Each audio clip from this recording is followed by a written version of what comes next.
Columbia Broadcasting System presents yours truly, Johnny Dollar.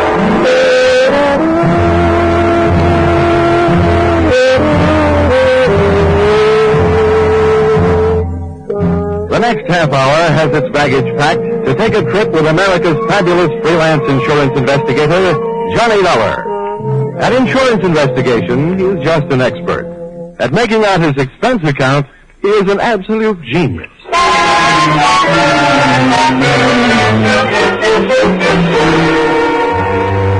Expense account submitted by Special Investigator Johnny Dollar to Home Office, Oriental West, Cargo Bonding Company, San Francisco.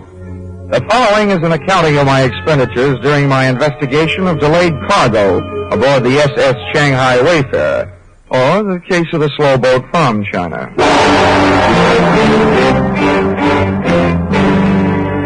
Expense account, item 1, $181.52. Plane fare from Hartford to San Francisco in answer to your urgent call.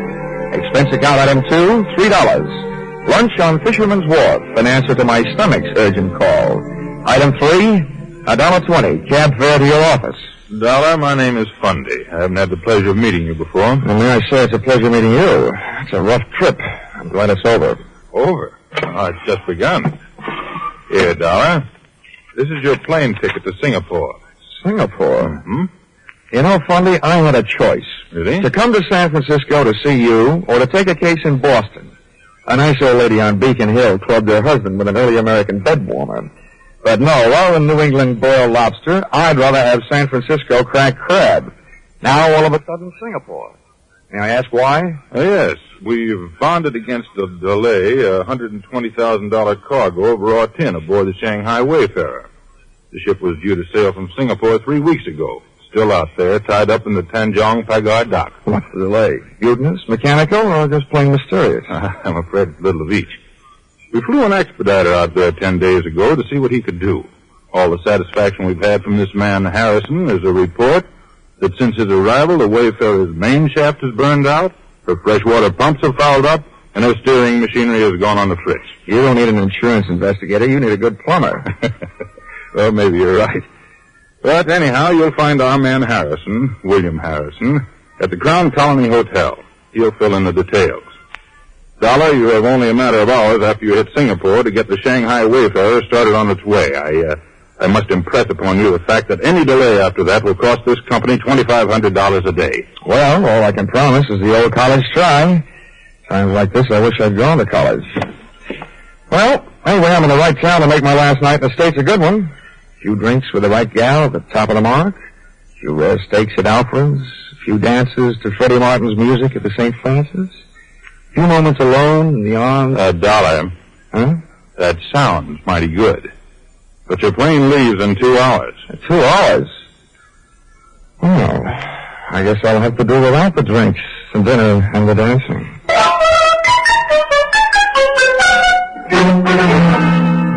Expense account item 4, $120. Lost in the course of teaching fellow passenger how to play poker. My mother warned me never to play cards with strangers on trains or steamships. I wish she'd included airplanes.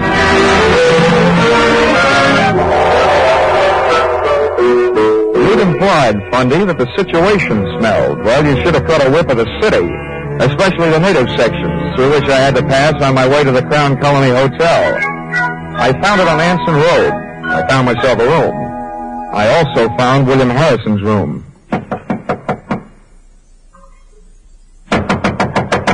Harrison? Hey, Harrison.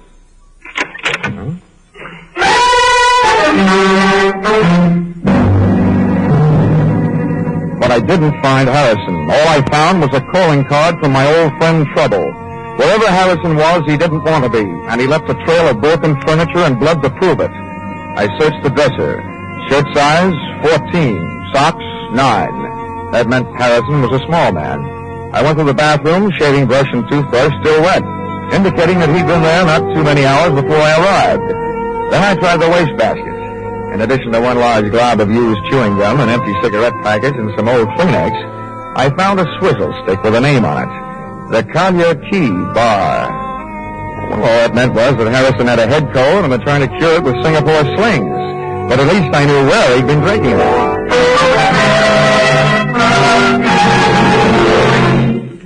The Collier Key Bar looked out on the harbor. It was dark enough inside to give a man a good excuse for drinking nightcaps at noon. Your pleasure, sir? Say, how are you on mixed drinks? Mixed drinks? Governor, if I don't know how to make 'em, I look 'em up in the book. If they ain't in the book, I fake 'em. Now, what will they? Straight bourbon. Right, Joseph. Oh, hey, bartender. Yes, sir. Are you by any chance acquainted with an American named Harrison? Edison, sir? Yeah. He arrived in Singapore about 10 days ago. Small man with a cold in his head. Oh, Harrison. Sure, I know him right enough. He's been coming in every night with a chief engineer from one of the ships in port. Oh, yeah? What ship is that? Well, the Shanghai Wayfarer, I think. Oh, the Shanghai Wayfarer. What's this engineer's name? You know, hold on. I ain't getting him into any trouble, am I? He's a nice chap, he is. A handsome tipper. This handsome? My governor, $20 American. Why? Compared to you, sir, Mr. Frank Moore is downright tight-fisted. Well, how about that? I've done it. I let Mr. Frank Moore's name slip right out. My missus is right. For a little man, I've got a ruddy large mouth.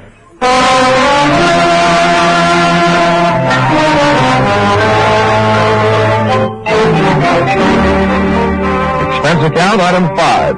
Rickshaw fare to the Tanjung Pagar docks, 10 cents. Tip to Ponyboy, $1. The ships moored fore and aft of the Shanghai Wayfarer were busy stuffing the pungent treasures of the East into their deep steel pockets. And the only sign of life aboard the Shanghai Wayfarer was the right hand of the burly gangway watch. It was holding a knife with a 6-inch blade and slicing thin slivers off a plug that looked more like tar than tobacco. As a gangway watch, he might have been fine. But as a reception committee, he was no Elsa Maxwell. That's far enough, mate. There's nobody aboard and there's nobody coming aboard. It's all right with me. All I want's a little information. Where can I find your chief engineer, Frank Moore? You come to the wrong place. Try the icebox over at the Singapore police. They fished him out of the harbor this morning, stabbed to death. Oh? Any idea who did it? They're holding some dame he's been playing around with. No, I don't know her name. Have they got anything else? Listen, mate, my job is to guard the ship, not answer questions. Okay, have it your way. Well, watch out for pirates.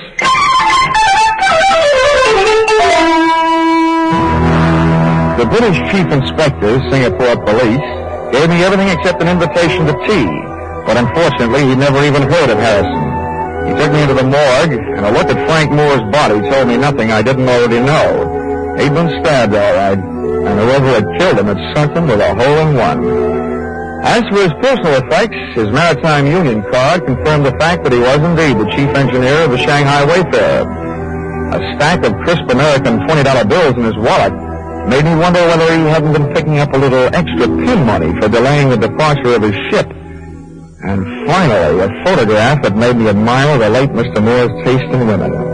Whoever it was who said, "Never the twain shall meet," should have met her.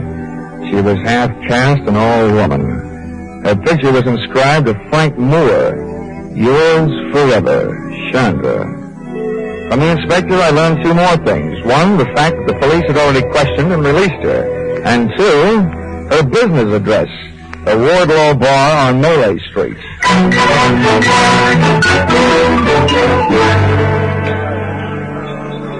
Hello, Mr. Young. You like a midnight sing-song girl? No, the only girl I want to hear sing songs is Dinah Shore. Go on, beat it, will you? Oh, hey, wait a minute. Yes, you are? Where's Chandra? Oh, she go across to Penang tonight. You buying a drink, mister? And sit right in. Monja! Tagoya! Get it! Oh, Monja, hello! I said you went home to Shanghai one night. In your own coffee. Complete with stab wounds, no doubt. Why you say that? Why you ask for Chandra? I'm a stranger in town. I can't find the local chapter of the Lonely Hearts Club. So, shall we find a quiet table? I don't know you. No, but you knew Frank Moore. That gives us something in common. Over there is one. Okay. This doesn't sound like a very quiet table to me. In Singapore, you will learn whispers stand out in the quiet. They disappear in the noise. I'll bow to the wisdom of the native guide. But who said I had any secrets? You talk about Frank Moore, so I know if you do not have secrets to give, there must be secrets you like to learn. But I tell the police everything I know, which is nothing. Oh. No, you are disappointed in me? No, not at all. You make good scenery. And I'll bet there's quite a story that goes with you. You find me interesting. I'm a man. Why do you come to me? Well, there are 2 places I could go for what I'm after. And you're much prettier than the SS Shanghai Wayfarer. I'm looking for a lead on a man named Harrison. Your murdered friend Frank Moore knew him, so figures you know him. You are wrong. I do not know him. I do not even know you. Oh, well, that's soon fixed. My name is Johnny Dollar. Your name is nice. Especially the dollar part, huh? You are very droll, but I see when you make this joke there is no smile on your face. You are worried about your friend, Mr. Harrison? Yeah, that's right. Maybe he was lonely tonight. Maybe he does not want you to find him. You certainly make me feel much better. How about a drink? I never drink before midnight. All right, then I'll wait. We'll have one then. All right, Johnny. But we don't have it here. We go to my house. There it is cool on the river. And there it is quiet. So we do not have to whisper.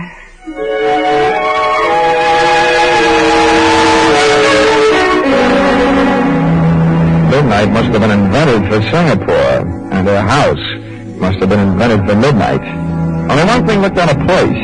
Up on the wall was a souvenir of Chandra's war effort, a real American baseball bat, a Louisville Slugger. And on it was written, "Remember the U.S. Marines." Everything else in the place was soft. The lights, cushions, and Chandra. It is nicer to drink here, no? May I say it's a mite intoxicating without a drink. Well, I wish the boys back in my high school senior class could see me now. What do you mean? In the graduation annual, they predicted I'd be a bookkeeper. Oh, I do not understand you. And neither did the boys in my senior class. Johnny, please say things I can understand. I want to know you better. Maybe if I stop talking altogether, you'll get to know me better. Johnny.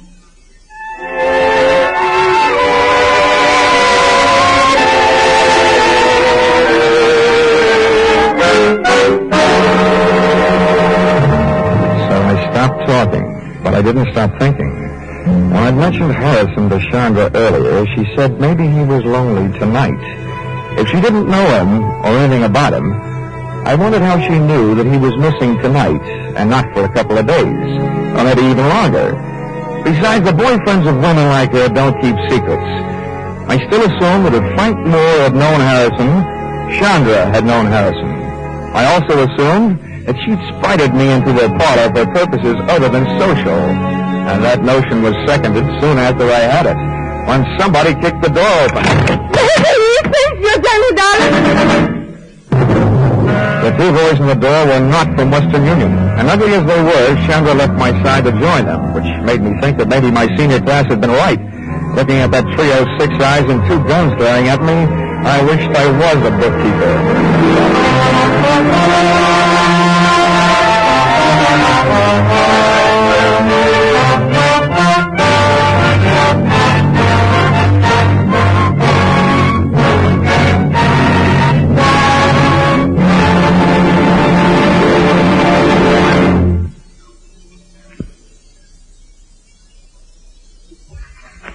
In just a moment, we'll return to the second act of Yours Truly, Johnny Dollar. But first, here it is almost the end of February. All over the country, people are thinking about their new cars.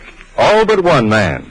And he remains quite content with his old automobile and wearing apparel. An ancient Maxwell and a well-worn toupee. For these reasons, and for several others, named Mary, Dennis, Don, Phil, and Rochester, he now has the #1 comedy show in America. All over the country, people think about him, too, every Sunday night. Hear The Jack Benny Show with Claude Rains as Jack's special guest next Sunday on all these same CBS network stations. And now, back to yours truly, Johnny Dollar.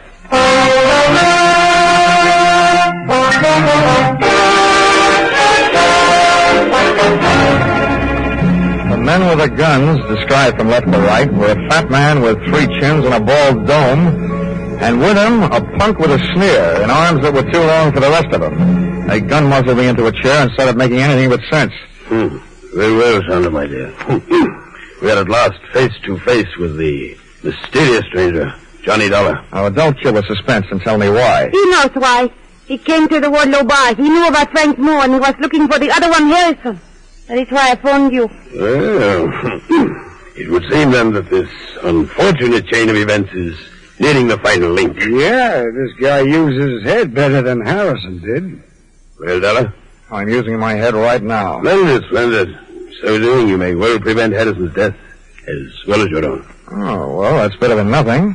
But is that all you can offer? Skip the bargaining list line. Takes too much time. Quiet, Corgi. There are times when money is cheaper than the results of your kind of blind violence. Well, Dollar, you do have a price. Take a tip from my last name. Start bidding. I tell you, you're nuts, Rosalind. You aren't sure he knows where it is. He must know. He was looking for Harrison. They both know. Keep it quiet, both of you. 500 pounds English dollar. Where is it? At times like this, I keep my mouth shut and my ears open. 750. Surely, Dollar, since you've entered the situation at such a late date, that is profit enough. Oh, I'm a man of expensive taste. I've always aspired to such things as $200 cigarette lighters. Go ahead. Keep spitting out that wise talk and you'll be spitting out teeth. Well, how'd you like to go swimming with your hands and feet tied? I could bite my tongue. Not just yet, Corgi, my boy. This man is worthless, dead. Perhaps, Dollar, we can induce you to talk in much the same way as we could prepare a paddock by slitting the tongue. You know, Rosalind, your mother must have been scared by Sidney Greenstreet. Either this guy is nuts or he doesn't know anything. What I know would fill a police blotter. Corgi, you know nothing of psychology, my boy. What this man is attempting to pass off as a show of bravery is based purely on the knowledge that he is, momentarily at least, of some considerable value to us alive. Now, Dollar, be careful. Before you make your final decision, bear in mind you've heard our final offer. No, sir. What should be? Oh, the squirrel said to the little girl when she asked him what he wanted for Christmas, nuts. Very well, Dollar. Corgi. Thanks.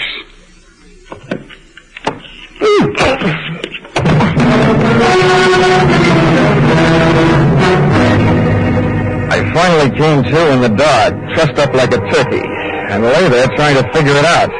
Obviously, the 2 rude dudes thought I knew something I didn't know. But what I did know was that finding Harrison had turned into a big, fat headache. Also, that I had accomplished exactly nothing towards speeding the SS Shanghai Wayfarer over the bounding Maine. While I was comforting myself by repeating over and over that old insurance company soother, never say die, I discovered I wasn't alone. Hello. Huh? Who are you? Well, you were here first. You tell me. Well, my name is Harrison. Harrison? Yes, who are you? I'm Johnny Dollar. I was sent out here by the Oriental West Cargo Bonding Company. Oriental West? Yes, I was supposed to do what you couldn't get done.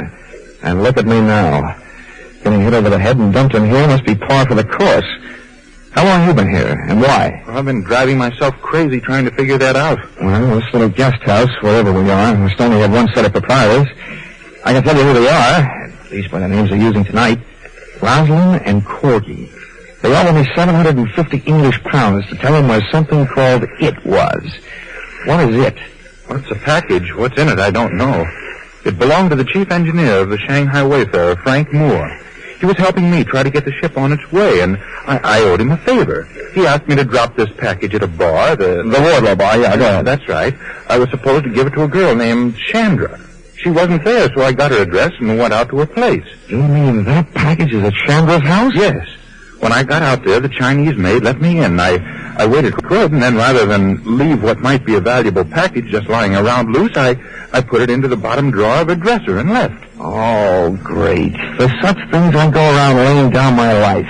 Well, it's obvious that these men will stop at nothing to get their hands on that package. Well, when they asked you where it was, why didn't you tell them? Then neither one of us would be here. What's more, I'm beginning to think the sooner they get the package, the sooner our ship sails. Frank Moore has been a good friend to me. He wanted Chandler to have it, and I couldn't just turn it over to those two. Well, I've got some news for you. And this should make you really unhappy. Those two happen to be in business with Chandra. Huh? They're on the same team. She's one of them. What an idiot I've been. Well, here we are, all roped up. You know, for a pair of guys who came out here to speed a shipload of raw tin on its way, we're doing just dandy. We're lucky if we got this thing alive. Offhand, I'd say our host probably murdered Frank Moore trying to get that package. Maybe we're next. Uh-oh. Maybe right now. A beam from a powerful flashlight stabbed us in the eyes. The sudden change from too much dark to too much light kept us blinded. Well, look who's here. At least the voice behind the glare wasn't Rosalind's and it wasn't Corky's. But it was a familiar voice, one I'd heard and heard lately. He walked in on us, the flash in one hand, and in the other, a knife with a 6-inch blade. At first I wondered whether it was the one that had been buried in Frank Moore's back. And then I remembered where I'd seen it before. The man bending over us was the burly gangway watch from the Shanghai Wayfarer. And you told me to watch out for pirates. Well, this situation is getting a little overcrowded. I didn't think there was room for any more. What do you want? You know what I want, Dollar. The same thing Rosalind and Corgi are ripping your hotel room apart for right now. Now, don't tell me you're looking for it, too. Two things I know about that package, mister. The name is Rourke. Okay, Rourke. One thing I know is that it's dangerous company. The other is I want no part of it. The only thing I'm interested in is getting the Shanghai Wayfarer out of port. That won't be hard once I get that package. Where is it, Dollar? I'll trade the answer to that question for a little freedom. Okay, hold still. Thanks. Harrison's next. I want him with us in case he's lying. All right. Okay, Harrison, roll over. Hey, you! When Rourke bent over Harrison, I drop-kicked the flashlight out of his hand, ran across the darkened room, through the open door, and kept on running. Sometimes the long way around is the shortest way home, so I headed for Chandra's house. I not only had some getting even to do, but I had some curiosity to satisfy. Somehow the Shanghai Wayfarer's failure to sail on schedule was tied up with a mysterious package. But how? Why? I decided I'd earned the right to see what was in that package.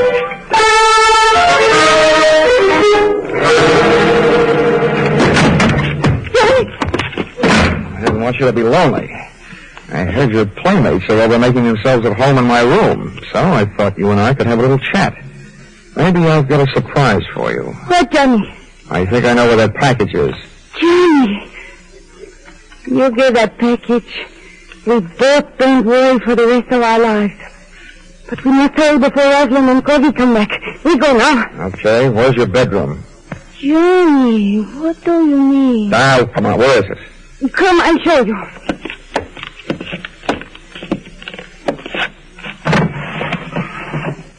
No, it cannot be. There's another one. No. It's been here all the time. And now while I open this thing, you can go and have yourself a nervous breakdown. Say, this is more fun than unwrapping Christmas presents. And now take off the cover. Wow. Now I know how the winner feels on Hit the Jackpot. The package was paper all the way through, brown wrapping on the outside and green spending on the inside. Big bundles of fresh, clean American 20s. Thousands of the same kind of bills that the Singapore police had found in the late Frank Moore's wallet. It would have taken half a day to count it, and I'd wasted too much time already. There'll be no good to you without me, Johnny. You have to know how to get rid of them. Oh, counterfeit, huh? Yes. They are made in China. Frank Moore brought them from Shanghai to Rosalind to take to the States, but Rosalind was not here in Singapore. He was late, so Frank had to make some accident happen to his ship to keep it from sailing. But then he changed his mind. He decided he would give the money himself, but Rosalind caught up with him. Oh, I see. He was selling them to you by way of Harrison, just before he was knifed by Rosalind, huh? Who talked him into that? You, by any chance? You and I could be very rich, Johnny. You never give up, do you? There's $500,000 there. Mm-hmm. Yeah, that should buy about 50 years in jail. I'm taking this down to customs and you're with us. No, I do not think you do. Uh-huh. Time to play another visiting team. Come on, beautiful. I know what you in the way. You drove me out. I grabbed her, lashed her wrist with a cord from the package, and since she liked money so much, I stuffed her mouth with a fistful of those troublesome $20 bills. I locked her and the rest of the loot into a closet, and dashed into the other room looking for a weapon. And then I remembered that Louisville Slugger from the U.S. Marines. I was glad they'd landed. I grabbed it off the wall, got a toehold in the carpet on the left side of that door, wrapped my fingers around the bat, swung on the back of my shoulder, and waited. Sandra, my dear, we just came... Oh! 2 out and 1 to go.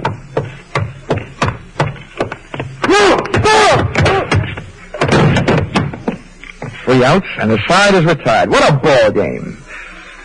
First, I take your guns. And now we sit and wait for you to wake up. I'll take over from here on in, Dollar. Huh? Oh, I don't know about that, Rourke. I happen to be the guy who has the gun. Oh? Well, here. Take a look at this. What's in your wallet that I want to look at? More hot 20s? I'm not taking my eyes off you, Rourke. Okay, I'll turn around with my hands up and then you can look at it. Okay, fair enough. But if you so much as move, I'll start shooting. That's the deal. Oh, it's a fine time to learn this. Are you satisfied? John Joseph Rourke, U.S. Treasury Department. Come on in. I'm sorry I couldn't come out into the open before, Dollar, but I was too close to the payoff of this case to take any chances. Well, you know, I'm beginning to think that just being in this town is taking chances. That counterfeit's been funneling through this port on its way from China for months. We had more staked out for a long time, but this is the first shot we had at the top. That's him lying there on the floor, Roslin. Now I've got him. Oh, your pal Harrison told me where I can find the only other thing I need, that package of hot money in the dresser drawer. Well, it's now moved into the bedroom closet, along with a package of hot woman. Well, then, Dollar, it looks like my job out here is just about done. Yeah, I guess so. Hey, wait a minute. You're from the Treasury Department. Yeah? Well, then after you get all these birds into their cages, how about helping me make out my income tax?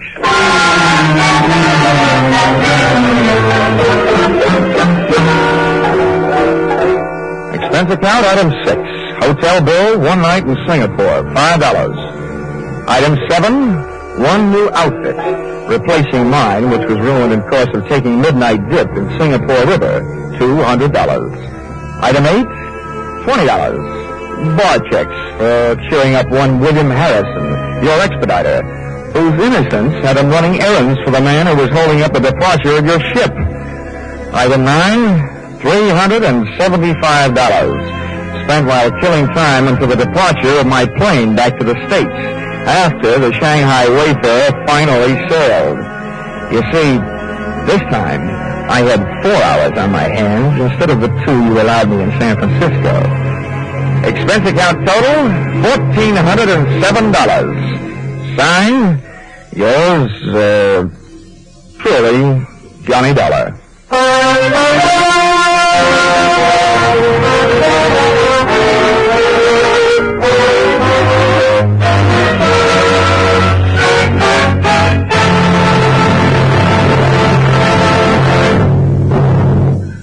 In just a moment, we'll tell you about next week's Johnny Dollar adventure. But first, for more exciting drama in the mystery and adventure line, remember CBS 2 thrill-packed Saturday night shows, The Adventures of Philip Marlowe and Gangbusters. Be sure to hear Philip Marlowe and Gangbusters tomorrow night on most of these same CBS network stations. Next week, CBS will take you adventuring with Johnny Dollar, hitting the hot spots in Palm Beach and New Orleans, with the star of Hades, Diamond, on a trip all points south. Charles Russell plays the role of Johnny. Our music is composed and conducted by Mark Warno. Yours truly, Johnny Dollar, is written by Paul Dudley and Gil Dowd, and is produced and directed by Richard Sanville for CBS, the Columbia Broadcasting System.